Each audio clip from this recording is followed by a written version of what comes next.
Welcome to our channel. Today we how to enable Geniuslink for affiliate link automation, complete guide step by step clearly.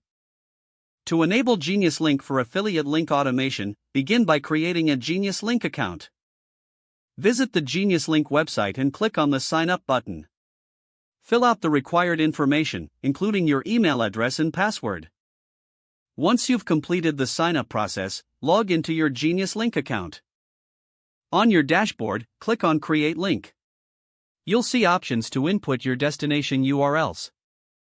Enter the link you want to promote in the designated field. Next, select the appropriate affiliate programs you want to connect to this link. If you haven't added any affiliate programs yet, navigate to the Affiliate Programs section. Here, you can add any necessary affiliate accounts by following the prompts.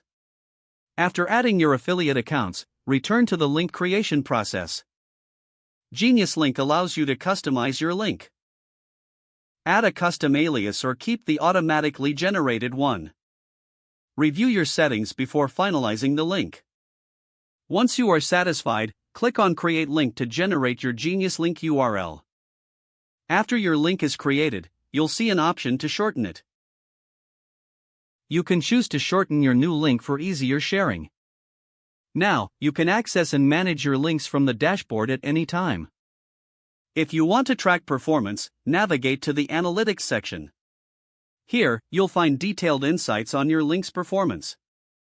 Geniuslink also offers options to set up geo-targeting for your links. This feature helps you direct users to the appropriate site based on their location.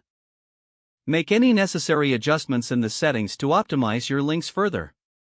With these steps, you've successfully enabled Geniuslink for affiliate link automation. You're now set up to efficiently manage and track your affiliate links.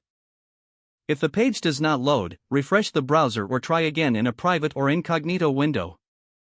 Make sure you are using the correct email address, then retype it carefully to avoid small typos.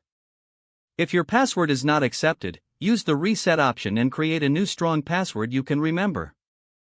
Check your spam folder for verification or security emails, then complete any requested confirmation steps. Don't forget to like this video and subscribe to our channel for more step-by-step tech guides.